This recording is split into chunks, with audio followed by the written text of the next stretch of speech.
pensando ustedes? Que ahora voy a contarles que resulta que la cerveza curaba a los enfermos. ¿Y sí? Es cierto, la cerveza se empleaba para tratar muchos males. Curaban las enfermedades de las encías con cerveza. Y con los restos del grano que habían usado para fabricar la cerveza, los quemaban y hacían una purga anal con la que tratar las enfermedades intestinales. Ese remedio en particular debió de quedar pronto pasado de moda. Pero la antigua cerveza marcó el inicio de una asombrosa revolución en la medicina 3000 años antes de su tiempo. El doctor George Armelagos es profesor de antropología. Analiza los huesos de las momias para descubrir los detalles de la vida de los antiguos egipcios. Recientemente ha hecho un descubrimiento que ha sacudido los cimientos de la ciencia moderna. Casi se me para el corazón. Me dije, esto es algo muy importante. Encontró restos de tetraciclina, un moderno medicamento milagroso, en restos óseos de hace 3000 años. Es un descubrimiento grandioso. Es como si al desenvolver una momia la encontraras con unas gafas Ray-Ban sujetas a la frente. Era realmente sorprendente. Los científicos le dijeron a Armelagos que debía haberse equivocado. Y no sin razón. Porque la tetraciclina es un antibiótico que no fue descubierto oficialmente hasta 1948.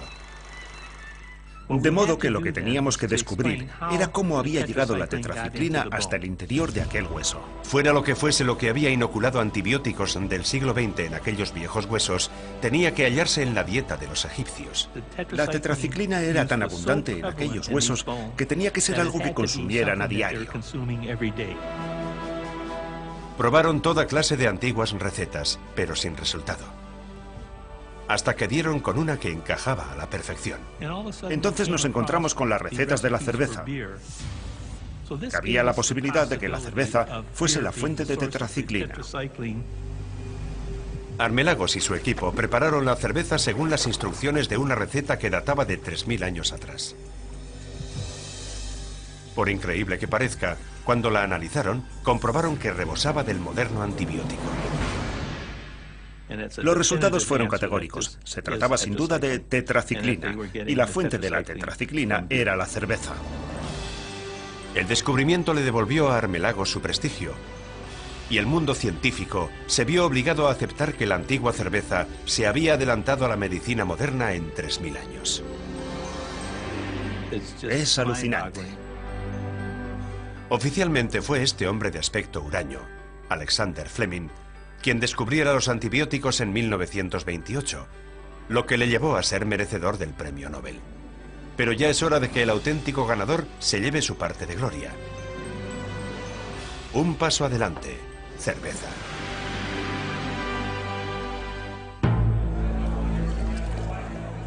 Desde que el hombre de las cavernas tomara la primera gota, la cerveza había creado civilizaciones. Había promovido inventos como las matemáticas y la escritura. Y había erigido las pirámides. Pero ahora tendría que enfrentarse a un desafío aún mayor. Mantener con vida a la población europea en la época medieval, en la que la vida era peligrosa, salvaje y por encima de todo breve. Las probabilidades de llegar a los 6 años serían aproximadamente del 50%.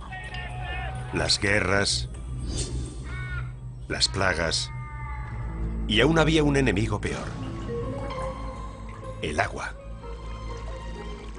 Llamarla agua fresca era un eufemismo. Estaba llena de excrementos, de los despojos de los carniceros, era fétida y nauseabunda. Si bebías de aquello, tenías muchas probabilidades de morir.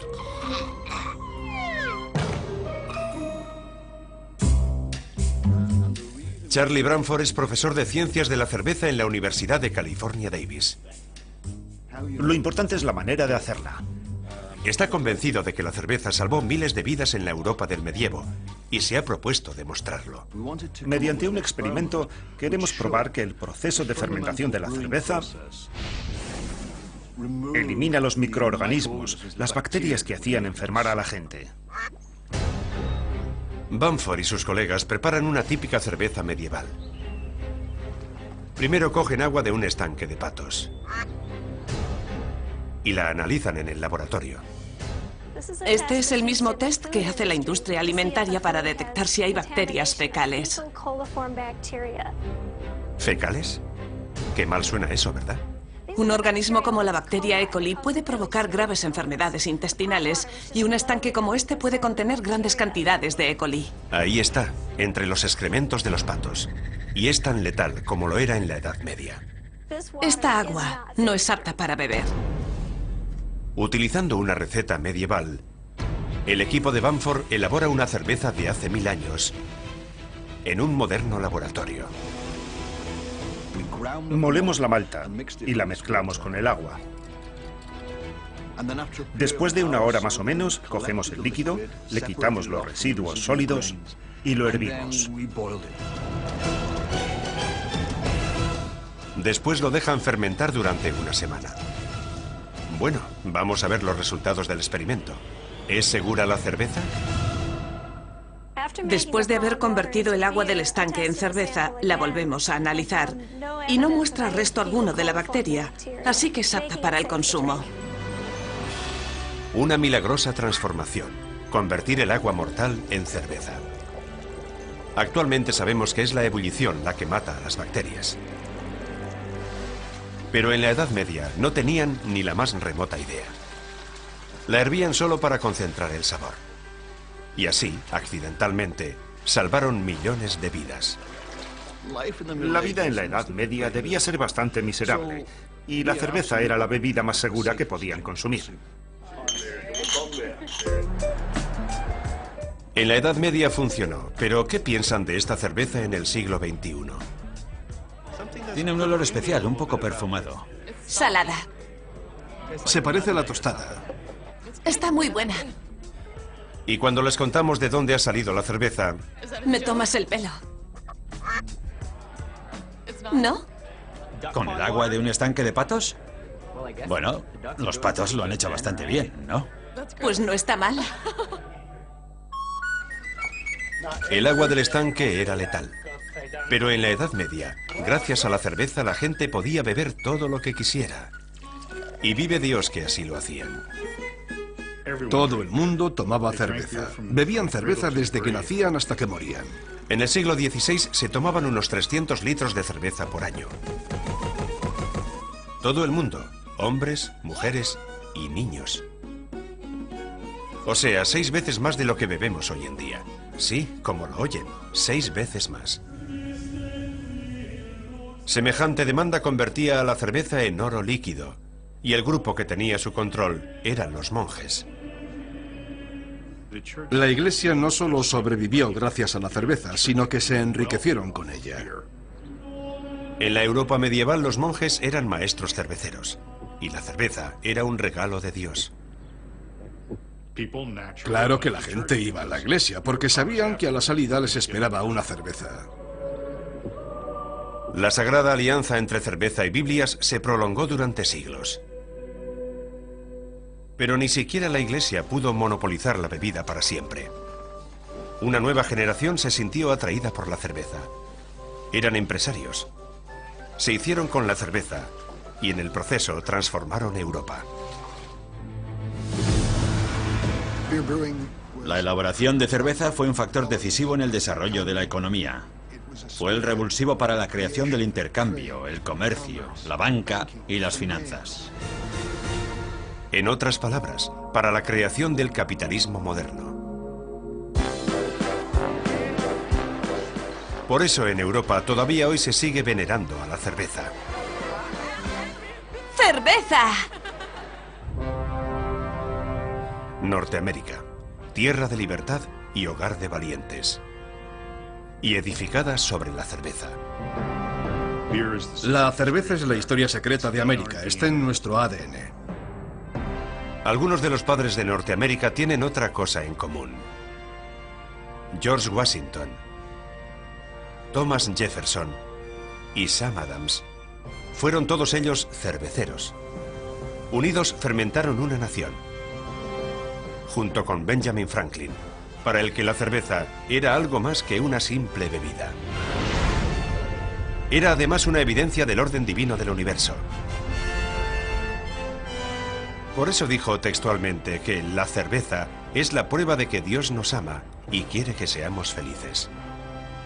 Mensajes inspiradores como este son los que hacen surgir grandes naciones. Pero de no ser por la cerveza, los primeros colonos jamás habrían arribado a Norteamérica, en el Mayflower. La cerveza era vital en el Mayflower. El agua pronto se habría contaminado en la bodega del barco. En cambio, el lúpulo y el alcohol mantenían la cerveza fresca durante todo el viaje. La cerveza mantuvo con vida a los colonos durante la travesía y además condicionó el lugar en el que se establecería la colonia fundacional. El Mayflower se dirigía a Virginia, pero de pronto estalló la tragedia. La cerveza se agotó en el barco, así que decidieron desembarcar en el punto más cercano, en Plymouth. Una vez en tierra, lo único que se atrevían a beber era cerveza. ¿Por qué no querían beber agua? Porque sabían que en Inglaterra, si bebías agua, caías enfermo. Así que a pesar de que los ríos norteamericanos bajaban impolutos, los colonos no bebían un trago de agua que no se hubiera convertido previamente en cerveza. La cerveza fue una de las claves de su supervivencia. Cuando la cerveza se acabó, la supervivencia de la colonia se vio comprometida. Tenían que hallar alguna forma de elaborar cerveza. Pero no tenían ni cebada ni lúpulo.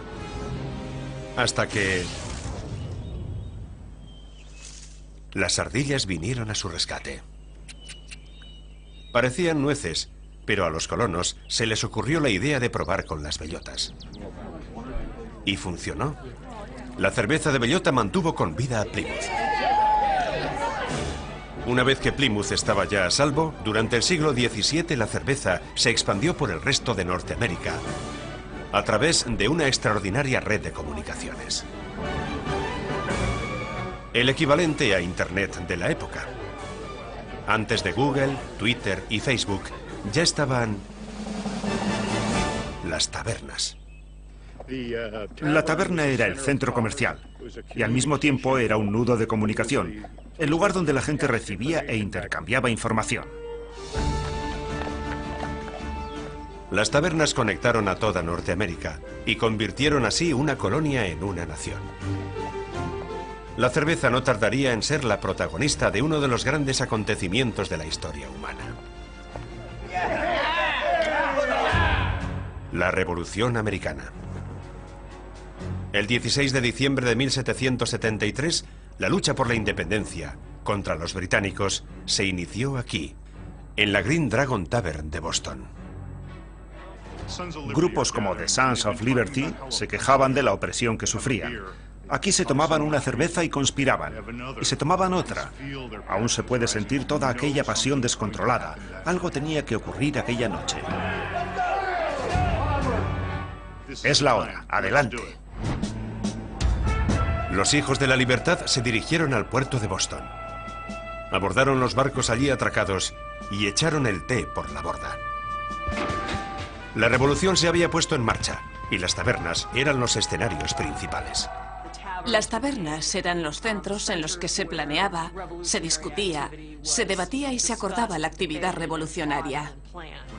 Los planes de batalla del mismo Washington fueron trazados en las tabernas de Nueva York, Massachusetts y Nueva Jersey. América jugaba con ventaja. Cada soldado revolucionario sabía que podía contar con dos cosas: su mosquetón y su cerveza. Fue Washington el que sugirió al Congreso que preparase una ley por la que se entregara una ración diaria de cerveza a todo recluta en servicio. Los 10.000 soldados que aproximadamente integraban el ejército por aquel entonces consumían entre 200 y 300 barriles de cerveza al día. Hasta que finalmente llegó la victoria. Incluso la Declaración de Independencia, o una parte de ella al menos, fue escrita en una taberna de Filadelfia. La cerveza estuvo presente en la rebelión contra los británicos, en la Declaración de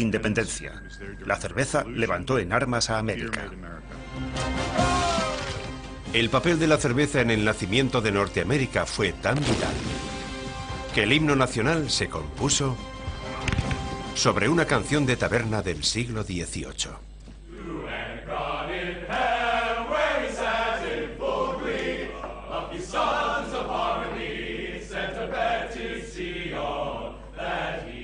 Las palabras han cambiado, pero la melodía es la misma.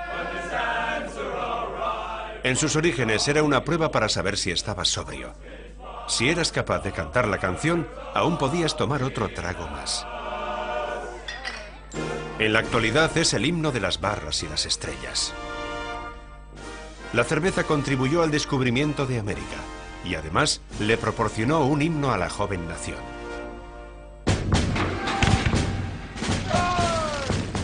Una vez terminada la Guerra de la Independencia, la cerveza estaba libre para enfrentarse al más grande de sus retos: la enfermedad. El enemigo más ancestral de la humanidad. En pleno siglo XIX, la medicina se encontraba todavía anclada en la Edad Oscura, hasta que la cerveza vino a rescatarla. La cerveza y la ciencia han caminado de la mano. La cerveza brindó a la ciencia médica un descubrimiento tan importante que desde entonces cambió radicalmente nuestra forma de entender las enfermedades. Muchos de los principios científicos que hoy aplicamos a la salud, a la enfermedad y a todo lo demás provienen de la industria cervecera. La cerveza fue la base de la